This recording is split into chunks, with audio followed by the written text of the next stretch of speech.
Hello everyone, welcome back to LewisFiction and Spectacular Spider-Man Season 4. This is Episode 6, Recuperation Part 3. If you have not seen the first two parts of this story arc, then make sure to go back and watch them first. And if you have not seen the entire series at all, then go back and watch Season 3, where we picked up after Spectacular Spider-Man got cancelled in Season 2. With that being said, let's get straight into this. Episode 6, Recuperation Part 3. We continue our story where we left off. Eddie holds Kafka in his arms for the very last time as he cries over her body. Carnage jumps away into the night as Peter looks to chase him, but turns back to Eddie. The pain he's felt once before, reminiscing the time that he held his Uncle Ben in his arms as he died. Peter puts his hand on Eddie's shoulder. He tells him it'll be okay. In a rage, fueled by the hateful emotions of the symbiote, Eddie lashes out, flinging Peter back. He stands up as he jumps away and web swings in the direction that Carnage left in. This situation couldn't get any worse for Peter, as he'll think to himself, but it just did. Just like the first part in this three-parter, this part will heavily focus on Eddie Brock and his story, as I feel like since this is one of the only opportunities we're going to get to see his character again, it's only right that he gets the majority of the attention in this episode. Therefore, in this episode, we will be focusing on Eddie and his character, as well as also focusing on Peter Parker as well. We will cut to a scene with Eddie as he's reminiscing over the times he had spent with Dr. Kafka. We will also put a heavy essence on flashbacks as well to represent their relationship that they had with each other, to hit home that this death hurt Eddie more than you could ever think even further. I really want the audience to connect with Eddie and be on his side during this time. Eddie will slowly come to the realization that Carnage, his creation, was his own undoing. Carnage is the reason why Dr. Kafka is dead.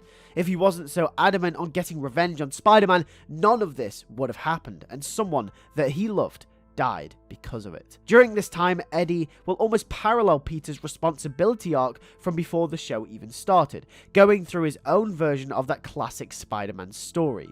He realizes that taking Carnage down is the next and only thing he has to do. He must kill Cletus Cassidy. We then cut to a scene with Captain Stacy and Spider-Man discussing the situation.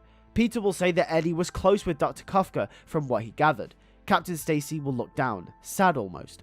As forensics investigate the scene, Stacy will look up and tell Peter that this is exactly why he can't be close with his daughter. Peter's eyes widen. He was afraid of this conversation, afraid that this day would finally come.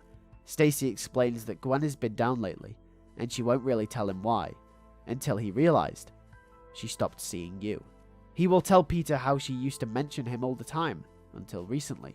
He will go on to say how Gwen hasn't really been herself either, and then it clicked. Stacy will tell Peter that since the day that he knew his identity, Peter has distanced himself from Gwen because he doesn't want her to get hurt. And he will tell Peter that he admires that. He admires the courage to stay out of her personal life. He uses this example of Dr. Kafka's death and the impact that it had on Eddie Brock as an example and a first-hand warning as to what could happen to Gwen if she ever got tied up in this. Captain Stacy says that he doesn't care about what happens to him as long as Gwen is alright. That's the only thing that matters to him. Peter will look down, remembering from the other day when he couldn't bring himself to tell Gwen or MJ about how he truly feels. But Captain Stacy is right. On his way home, Peter tries to shake off what Captain Stacy told him, but he can't. Either way, those feelings he has locked up inside will have to wait. They will have to subside until they finally catch Venom and Carnage. After a few more scenes intertwining Eddie's story and grief along with Peter trying to track down Carnage and Venom, we will be led to the final battle, where Carnage is causing a riot, hurting people left, right and center, just as is his chaotic nature.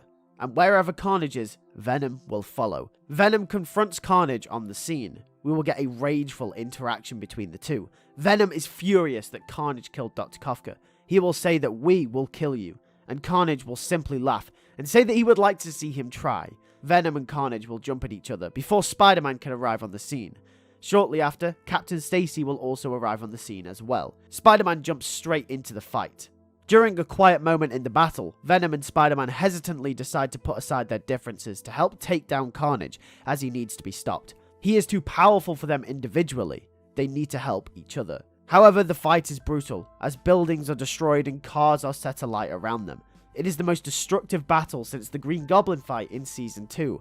Spider-Man during the brawl, along with Captain Stacy and a few others, will be saving civilians around the blocks, as to not be crushed by the rubble. However, as Carnage and Venom rip straight through the side of a building, a little girl finds herself underneath some falling rubble. Spider-Man, focused as ever, is trying to catch and take out Carnage as well. Captain Stacy, out the corner of his eye, notices her. He rushes over to save her, leaping with pride, wearing the badge with honor, thinking about what would happen if this was his daughter in this situation, calling back to that conversation he had with Peter earlier. Peter's spider sense goes off. It's painfully loud within his head. He turns around to see what could possibly be setting it off, and in front of him, Captain Stacy pushes a little girl to safety and is crushed by some falling debris in the process. Whilst Venom carries on fighting Carnage, Peter web zips over to Stacy, frantically trying to pull him out of the rubble. Meanwhile, with Venom and Carnage, Venom finally defeats Carnage and relieves him of the symbiote, completing his story. Venom catches the Carnage symbiote and decides to kill Cletus in the process, saying that was for Kafka. However, with Spider-Man, he pulls Captain Stacy from the rubble and holds him in his arms. He asks him to wake up, but there is nothing from him. Peter screams for him to wake up, but still nothing. He holds his head down as Captain Stacy lay dead in his arms. He instantly thinks to himself, what will Gwen think? What will Gwen do? Peter wasn't there to save him, as more death and destruction follows Peter Parker's sorrowful life. And we end the episode there. That is it for episode 6 of the Spectacular Spider-Man Season 4. Obviously, the canon event has happened. It was really coincidental that it happened straight after Across the Spider-Verse came out, but this is where it was meant to happen in Season 4, so hopefully you guys enjoyed that. I was really weirded out when that was like one of the main talking points in Across the Spider-Verse, because I was like, hey, that's what's happening in Season 4 very soon, so hopefully you guys enjoyed this episode. Thank you for watching. Make sure to stay tuned for episode 8, as the fallout from this episode and the Carnage and the Venom stuff will be happening. So make sure to stay tuned for episode 8. Make sure to subscribe if you aren't already, because the end of Season 4 is absolutely insane. You guys are not going to want to miss this. So with that being said, thank you guys for watching, and I'll see you guys in the next video. Take care, and peace.